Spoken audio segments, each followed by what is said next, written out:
you cover technology. You know so much about technology, and that was a crucial part to how Jared Kushner helped his father-in-law win here, was technology. They had to sit down you write about, and Donald Trump says, hey, can Jared, who you say, by the way, was been on Twitter since 2009 and never tweeted. Never tweeted, very private, very Father-in-law quiet. says, okay, I want you to run my Facebook. And from there, it took off. They're having McDonald's filet of fishes on the private jet and saying, take this over. And Jared is in real estate, but he invests in a lot of tech companies. So he knows people like Peter Thiel. His brother Josh is a very formidable venture capitalist. He made all these phone calls, talked to the best marketers around, and he treated Trump like an e-commerce company, like a consumer tech company.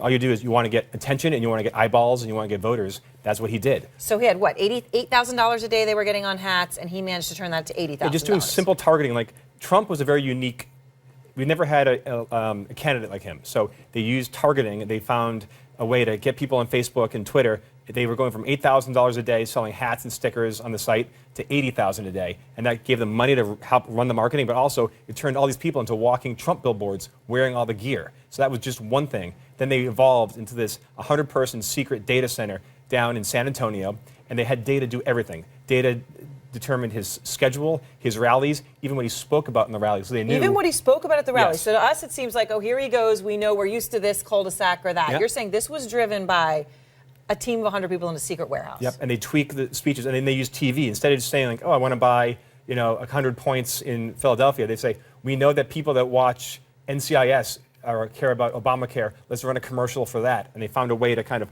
micro-target television. Wow.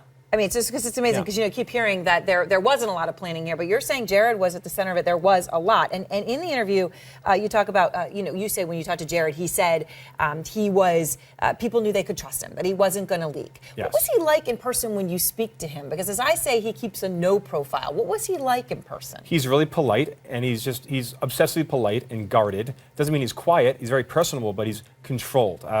There's a lot of questions. He's a paradox. Everything with him being, Orthodox Jewish, then supporting someone who has some alt-right followers. The fact that he comes from a prolific Democrat family and he's running a Republican campaign. And I asked him all these questions, even about if he, kind of put the axe in Chris Christie. He never lost his cool, and he just gave a very thoughtful, not programmed, but a thoughtful answer to each one of those questions in the story. In terms of the alt-right, before we go, though, you Sure. say that his Judaism was very important. Yes. In his office, right there. On display. That's the first thing you see. There's books, there's symbols. I mean, he keeps Shabbos and everything, so it's part of his life, and it's very apparent. Opposed to Trump, when you go in, it's all the ego of Trump. His Jared's walls are very sparse, and you can see that he's a man of faith. The decision not to go after Clinton. Do you think that any of his support base should feel duped? That he was so strong on this, that this is definitely going to happen. It gave a lot of people confidence that Donald Trump would be different, that he'd go after people who they perceived as corrupt, largely at Donald Trump's urging. And now he says, she suffered enough. I'm okay with that. Should people feel duped? Well, and if not, why not? I don't know, Duke, but I think there's a lot of people on the right who, if he starts to move, as you've reported throughout this morning, on a number of different positions, they're going to be frustrated, and that frustration will turn into anger. In regard to Hillary Clinton, Chris, I think that it's important to note there's two different investigations. One is the emails in the private server.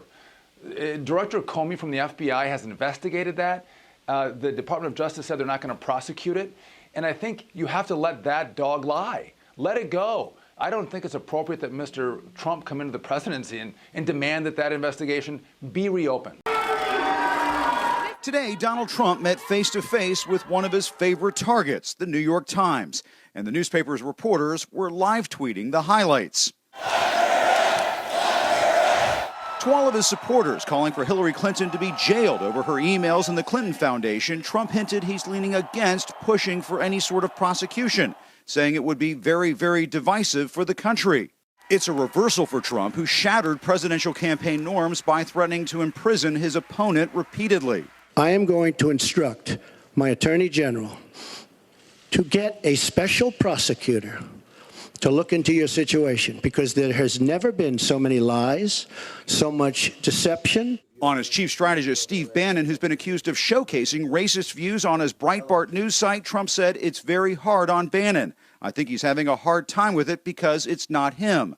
And Trump even moderated his stance on global warming, which he once called a hoax, telling the Times, "I think there is some connectivity between humans and climate change."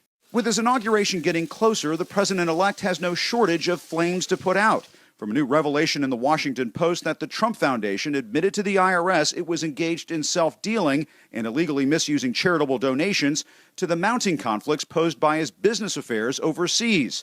Trump told the Times, "In theory, I could run my business perfectly and then run the country perfectly. There's never been a case like this." We are facing another ism, just like we faced Nazism. And there are new questions about Michael Flynn, who's tapped to be Trump's national security advisor after the retired general's comments on Islamism last August. This is Islamism, and it is a vicious cancer inside the body of 1.7 billion people on this planet, and it has to be excised.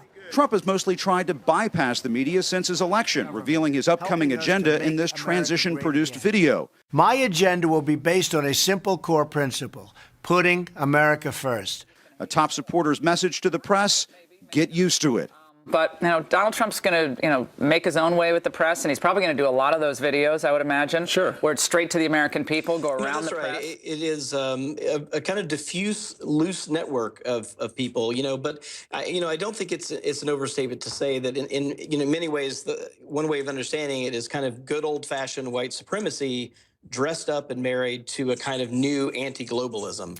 And that's what gives it its complexity, that there's kind of both of these things going on at the same time. Yeah, well, again, I guess, context is always important, and we have seen the images, we're watching them now, the Nazi salutes, praise of Trump at the same time, and so on. They are disturbing, but do you think they are getting, outsized attention at the moment? Do you think this group is worthy of the coverage they're getting, relative to their size? It's an important question. On the one hand, it was, a couple of hundred people in Washington, D.C., but they were at the Ronald Reagan building in Washington, D.C. And, in addition to the video you showed, we saw them saying America was until this past generation a white country designed for ourselves and our posterity. It's our creation. It's our inheritance. It belongs to us, like very clearly here. But, if it were only that, I think, we could dismiss it. But what we're seeing is, the Southern Poverty Law Center has documented over 700 cases of harassment or intimidation in the week after the election. Just here in my hometown where I live now in Silver Spring, Maryland, we've seen an Episcopal church that had Spanish services offered was slashed, and on the back of it, it wrote "Trump Nation, whites only."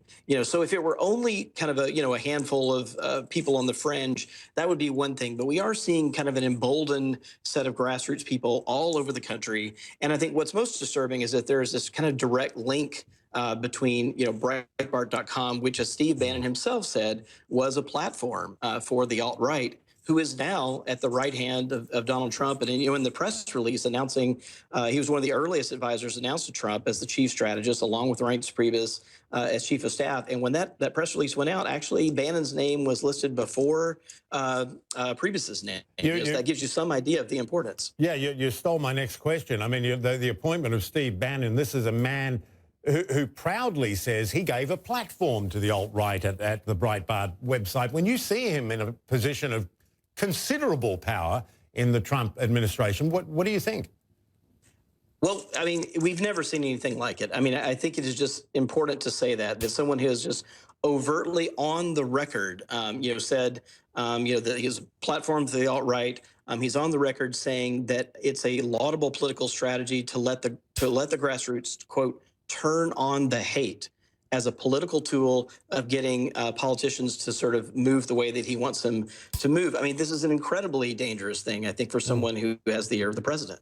Yeah, and he's a man who also said, if the Republican Party doesn't like it, let's take it over. Do you think the Republican Party, inadvertently or not, gave power to this element of American society by playing to the fears of whites in America, particularly older white males, encouraging them to feel threatened by a changing America? Does the party itself bear some responsibility?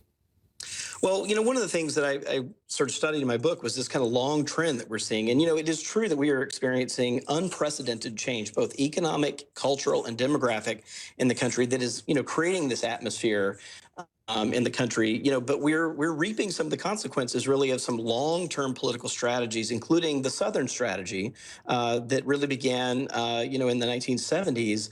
As a Republican Party tried to peel away white Southern Christians from the Democratic Party, and did this largely successfully. And what that's meant is that the two parties have become one party has become very homogeneous, a kind of white Christian party, the Republican Party, and the other party's become sort of very diverse. And this creates some really dysfunctional dynamics for a democracy that really, hopes that a presidential election will bring forth a candidate that could be a president for everyone. And just quickly, will demographics beat the alt-right? I mean, as I say, it's basically a white group. The odds aren't on their side when it comes to how America is changing.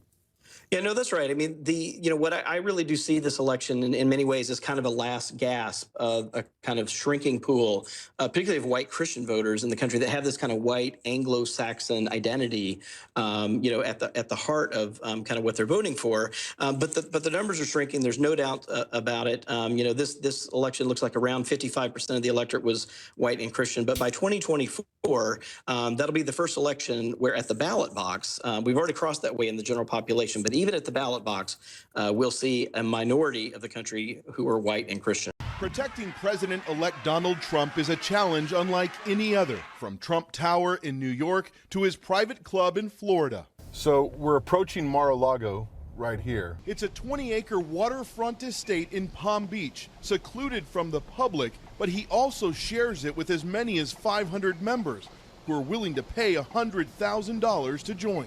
Basically, it's a compound, and we have to treat it as such. Former Secret Service and ATF Special Agent Renny Rodriguez says in many ways it's ready-made for presidential security. Behind this natural barrier here, which I assume there's a fence. Yeah, it appears there's a wall back there. There's a wall, a tall wall. It's more than 13 feet, I believe, which is great for deterring anyone trying to come on the premises. Behind the wall, Trump keeps a residence that could become the winter White House. And I love Florida. This is my second home.